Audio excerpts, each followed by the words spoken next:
Welcome to episode 685, Abdulsamad Rabiu, 9 Lessons. This is an outline of episode 685, lesson 1 to lesson 5.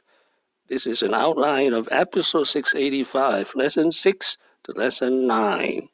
Lesson 1, focus. Make sure you start something, you finish it. In 2018. If you are doing something, don't think about how much money you're making or how much money you are going to make. The important thing is, once you are doing something, make sure you are focused. Once you start building something, make sure that you finish it. There are challenges in Nigeria, there are challenges in Africa, and nothing comes easy. Lesson 2, the father connection. His father, Sheikh Rabiu, was one of the richest men in Kano, Nigeria in 1960. An influential Islamic scholar and a very successful merchant and politician. Sheikh Rabiu also lived a very long and prosperous life. He died at the age of 90. Lesson 3, disaster equals opportunity. He was 24 years old. Nigeria after his father was detained by General Buhari after a coup for failure to pay duty on imported rice.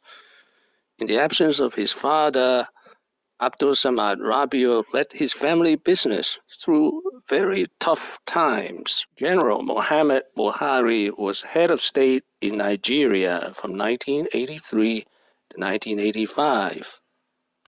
Lesson 4, start small. BUA International as a small trading firm. When we started way back over 1987-88, we started as a trading outfit. They started as a small company, as a small business. Today, I believe we are. Lesson 5, windfall profit of $20 million in just 2 years. From 1990 to 1992, he was 32 years old. The $20 million windfall in 2 years. He was approached by the government, the Delta Steel Company, and he negotiated a deal whereby he did the supplying and the government will pay him not with cash, but with finished products. Official price of the product was $6.30. The market price was $90. Now we can calculate the difference. Here's the windfall profit, which I use 90 divided by 6.3 equal to 1,400% profit margin. Lesson 6, plow everything back. He plowed all $20 million profit back into investment, first in banking and then in sugar refinery. Lesson 7, Nigeria has all the resources and all the opportunities. Having this country in terms of resources, in terms of potentials, I tell you, I don't think there's any country that, would have the kind of thing that we have in Nigeria. We need to really get it right. Because, you can have all these opportunities, all these resources. If you are not able to harness them, they will be useless. Lesson 8, import substitution is the best way to grow. How much more do you think should be done in Nigeria along those lines?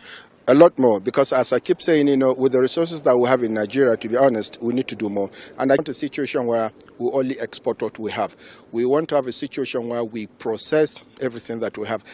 Lesson 9, the most pressing issue in Nigeria is to create employment to pull people out of poverty.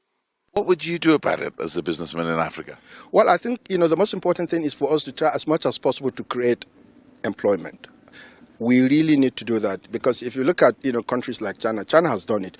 China since the start of the economic reform has pulled out over 800 million people out of poverty. We really need to do a lot more of that, and by doing so, I think it will greatly help the situation.